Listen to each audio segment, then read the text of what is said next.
दोस्तों जय Hind. Paramilitary news Hindi में आपका एक बार फिर से स्वागत है। दोस्तों आज की वीडियो में मैं बात करने वाला हूं आयुष्मान सीएपीएफ के बारे में। जी हां, भारत सरकार ने आयुष्मान सीएपीएफ के अंतर्गत ओपीडी और आईपीडी ट्रीटमेंट के लिए एक नई गाइडलाइंस जारी की है। जिस गाइडलाइंस को देखने के बाद अगर आपको ओपीडी क्लेम करना है या फिर आईपीडी क्लेम, आपका रिइंबर्समेंट 100% सुनिश्चित हो जाएगा। लेकिन आपको ये वीडियो बड़ी ध्यान से और बारीकी से देखनी पड़ेगी। इस वीडियो को देखने के बाद मैं दावे के साथ कह सकता हूं कि आपका क्लेम रिजेक्ट नहीं होगा। लेकिन आज की वीडियो में मैं सिर्फ ओपीडी क्लेम को ही कवर कर रहा हूं, क्योंकि ये एक लंबा टॉपिक है, एक वीडियो में कवर नहीं हो पाएगा और आईपीडी का ट्रीटमेंट मैं नेक्स्ट वीडियो में लेके आऊंगा। तो चलिए आज की वीडियो में मैं सिर्फ ओपीडी की बात करूंगा। इस वीडियो में आप ओपीडी ट्रीटमेंट के लिए रेफरल कब जरूरी है, कितने दिन तक रेफरल वैलिड रहता है, कौन कौन से डॉक्यूमेंट्स अपलोड करने होते हैं, मेडिसिन, टेस्ट और कंसल्टेशन के पैसे कैसे रिइंबर्स होते हैं और किन छोटी छोटी गलतियों के कारण आपका ओपीडी क्लेम रिजेक्ट होता है, आज उन सभी चीज़ों को हम इस वीडियो में कवर करेंगे। तो चलिए वीडियो में आगे बढ़ने से पहले आपसे एक रिक्वेस्ट है, अगर आप चैनल पर नए हैं या वीडियो को देखते हैं लेकिन चैनल को सब्सक्राइब नहीं किया है तो चैनल को सब्सक्राइब कर लीजिए, क्योंकि यहाँ पे आपको अर्धसैनिक बलों से संबंधित सभी इंफॉर्मेटिव वीडियो आती रहती है। तो चलिए वीडियो में आगे चलते हैं और देखते हैं ओपीडी क्लेम के लिए क्या क्या शर्तें भारत सरकार की तरफ से जारी की गई हैं। आप यहाँ पे देख सकते हैं, लिखा हुआ है standard guidelines for claim processing under Ayushman CAPF scheme. पहले बताया जा रहा है कि each unit office will detail 2 master trainers so that jawans could upload there claims correctly with help of the master trainer. Her unit और office को बताया जा रहा है कि 2 मास्टर ट्रेनर तैयार करने के लिए, जो कि जवान्स को उनका क्लेम अपलोड करने में हेल्प करेंगे। बी में कहा जा रहा है for the persons proceeding on सुपरनेशन deputation a period of 6 months, viewing rights to be allowed for view their claim status। जैसा कि आप जानते हैं कि जैसे ही आप सुपरनेशन जाते हैं या फिर डिप्टेशन जाते हैं तो आपका आयुष्मान कार्ड डिपॉजिट कर लिया जाता है। तो इस केस में कहा जा रहा है कि उस जवान को 6 महीने तक के लिए व्यूइंग राइट दिया जाए, ताकि वो देख सके कि उसका क्लेम कहां तक प्रोसेस हुआ है। चलिए आगे हम चलते हैं और ओपीडी क्लेम्स की बात करते हैं। For OPD claims bill raised by individual and hospital. तो चलिए इसमें क्या क्या चीजें आपको ध्यान में रखनी है ओपीडी क्लेम सबमिट करने से पहले। सबसे पहला है referral is mandatory for all including dependents except age greater than 75 years for treatment on OPD basis. OPD basis में अगर आपको ट्रीटमेंट करवाना है तो रेफरल की जरूरत पड़ेगी, लेकिन अगर कोई पेशेंट अगर 75 ईयर से अधिक है तो उस केस में रेफरल की जरूरत नहीं है। आगे कहा जा रहा है कि proper referral slip from CAPF government doctor is required in case of treatment in CGHS approved hospital. अगर आप सीजीएचएस अप्रूव्ड हॉस्पिटल में ट्रीटमेंट करवा रहे हैं तो आपको प्रॉपर रेफरल स्लिप चाहिए, जो कि सीएपीएफ डॉक्टर या फिर कोई भी गवर्नमेंट हॉस्पिटल से रेफर किया हुआ होना चाहिए। The referral will be mandatory for all serving personnel whether on duty और लीव etc। कोई अगर इंडिविजुअल है, अगर वो अपना क्लेम करना चाहते हैं तो इस केस में भी रेफरल की जरूरत पड़ेगी, या वो ड्यूटी पे हो या फिर छुट्टी पे हो। And should be referred by any CAPF government hospital. There should be no overwriting cutting on referral slip. Referral slip के ऊपर कोई भी कटिंग या फिर ओवरराइटिंग नहीं होनी चाहिए। अगर ऐसा होता है तो आपका क्लेम रिजेक्ट होने के चांसेस अधिक हैं। Referral should be given on OPD slip with date and will have following components. जब कोई रेफरल होगा, डॉक्टर की तरफ से रेफरल किया जाएगा, तो आप खुद भी ये इंश्योर करेंगे कि ये जो नीचे बातें बताई गई हैं वो उस चीज़ पे लिखी होनी चाहिए, ताकि आपको क्लेम मिलने में कोई दिक्कत ना हो। क्या क्या बातें हैं वो? पहला है ए में primary diagnosis and clinical examination finding. जो डॉक्टर रेफर कर रहा है उसने क्या डायग्नोज किया और उसको क्या क्या फाइंडिंग्स, क्या प्रॉब्लम समझ में आई जिसकी वजह से वो रेफर कर रहा है। नेक्स्ट है पर्पज ऑफ रेफरल। रेफरल किस पर्पज के लिए किया जा रहा है? What all service to be provided to the patient. क्या सभी जो भी जिस डॉक्टर के पास या जिस हॉस्पिटल में रेफर किया जा रहा है, क्या वहाँ सभी जो भी सर्विस वहाँ अवेलेबल है सभी उसको दिया जाए, ये भी उसमें पर्टिकुलर मेंशन किया होना चाहिए। टाइप्स ऑफ स्पेशलिटी, किस स्पेशलिटी के पास आप रेफर कर रहे हैं। कंसल्टेशन रिक्वायर्ड और नेम ऑफ प्रोसीजर। कंसल्टेशन के लिए भेज रहे हैं या किसी प्रोसीजर के लिए भेज रहे हैं, या इन्वेस्टिगेशन रिक्वायर्ड या किसी इन्वेस्टिगेशन के लिए भेज रहे हैं। ये हर चीज बारीकी से रेफरल स्लिप पे लिखी होनी चाहिए। आगे इसमें कहा जा रहा है date of referral. Valid for 1 month और 3 visit, maximum 3 different specialist are allowed in same referral. यानी कि एक रेफरल पर आप 3 मैक्सिमम स्पेशलिस्ट से मीट कर सकते हैं विदाउट एनी फर्दर रेफरल। एक रेफरल आपने करवा लिया, उसके बाद आप 3 डिफरेंट स्पेशलिस्ट से उस पर जाके ओपिनियन ले सकते हैं, जिसकी वैलिडिटी या तो 1 महीने या मैक्सिमम 3 विजिट होगी। For the treatment of cancer and chronic disease, name of disease is mentioned as per MHA letter number. इस एमएचए लेटर नंबर में वो जितने भी डिजीज हैं उसका नाम लिखा हुआ है। इसके केस में अगर ट्रीटमेंट है, the referral will be valid for 3 months, तो रेफरल की वैलिडिटी 3 महीने हो जाएगी। यहाँ पे गवर्नमेंट ने थोड़ा सा एग्जम्पशन दिया है। Sign and stamp of the referring government doctor, CAPF doctor. The stamp of hospital is also acceptable is required. Referral slip पे डॉक्टर का स्टैम्प, गवर्नमेंट डॉक्टर या सीएपीएफ डॉक्टर का स्टैम्प, या फिर जो हॉस्पिटल का स्टैम्प है वो भी एक्सेप्टेबल होगा। आगे कहा जा रहा है डी में, referral can be made by doctors of army medical corps AMC also. अगर किसी आर्मी मेडिकल कॉर्प्स की तरफ से भी रेफर किया जाता है तो वो भी मान्य होगा।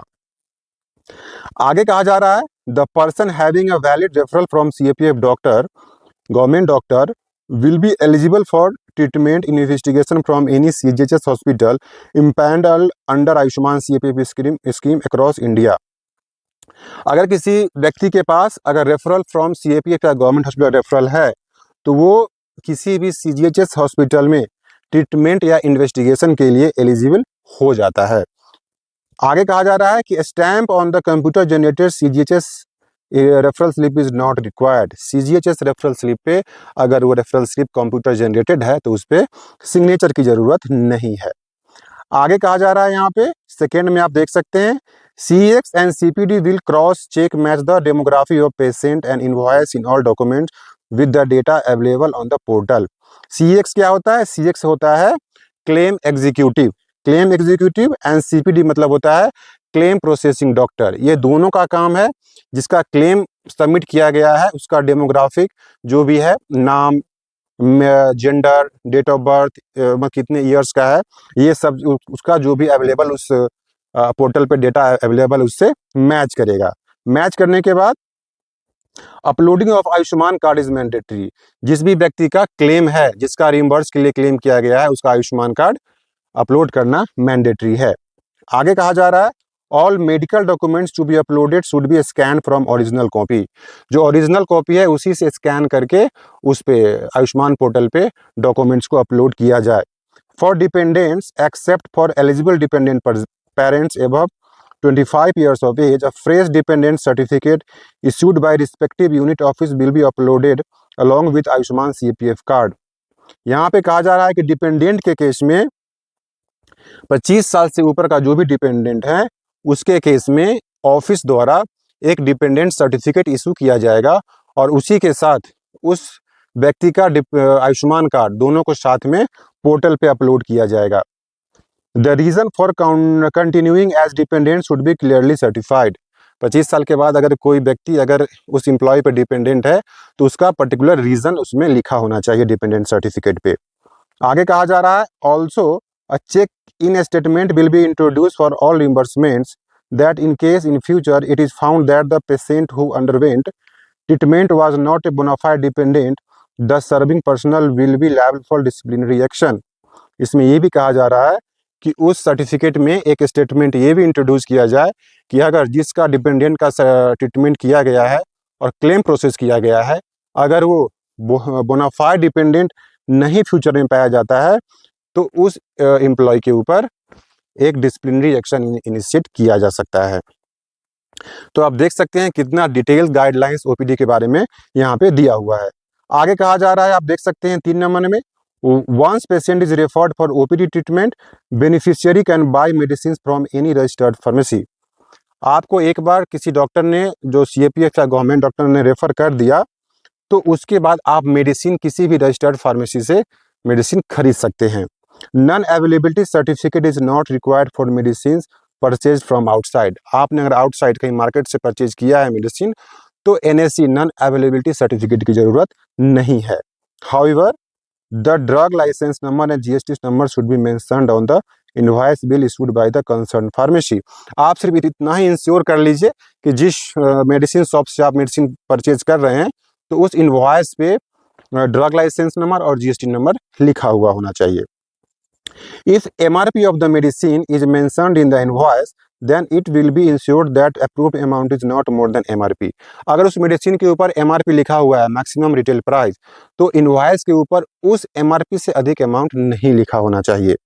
Medicine investigation consultation charge bill should be with in a period of referral that is 30 days all cases except cancer and chronic cases which is valid for 90 days।